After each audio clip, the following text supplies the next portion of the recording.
Hello everyone, welcome to my mini blog. সবাই আশা করি অনেক অনেক ভালো আছেন। আমি অনেক অনেক বেশি ভালো আছি। সো আজকে আমরা ঘুরতে যাব ফেনী বিজয় সিং দিঘি। তো সবাই রেডি হয়ে গেছে, বাসা থেকে বের হয়ে গেছে এবং আমার ছোট কাজিনটা ওইখানে খেলাধুলা করতেছে বাসা থেকে বের হয়ে। তো আমরা এই তো রিক্সা নিয়ে নিলাম। এটা হচ্ছে গিয়ে Feni trunk road, I mean main city ফেনীতে, যেটা মেন সিটি। তো আমরা রিক্সাতে নিয়ে নিলাম। রিক্সাওয়ালা ভাইকে বলতেছি যে অনেক অনেক জোরে চালান, আমরা অনেক এক্সাইটেড বিজয় সিং দিঘিতে যাব। তো উনি অনেক জোরেই চালাইতেছে আমরা যাওয়ার জন্য। এই তো এটা হচ্ছে গিয়ে ফেনীর যে খেজুর চত্বর, মেইন খেজুর চত্বর যেটাকে বলা হয় ফেনীতে। তো এই তো আমরা হচ্ছে গিয়ে চলে আসলাম এইবার হচ্ছে বিজয় সিং দিঘিতে। এটা হচ্ছে বিজয় সিং দিঘির প্রথম গেট এখানে। তো এখানে আমরা এই তো সবাই মিলে গেটের ভিতরে ঢুকে যেতেছি।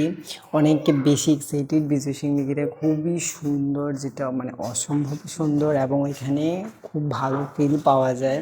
তো আমরা এই তো প্রথম গেট দিয়ে ঢুকে গেলাম। এখানে দুই পাশেই হচ্ছে গিয়ে সুন্দর একটা প্লেস, যেখানে হচ্ছে গিয়ে সবাই খাওয়া দাওয়া করে, ফুচকা চটপটি তো এইগুলার দোকান।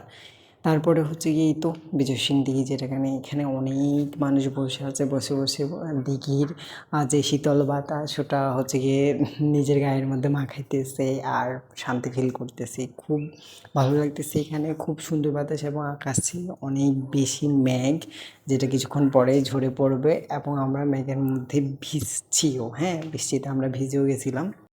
তার মাঝখানে আমরা ফুল বিজয় সিং দিঘির পাড় ঘুরে গেলাম।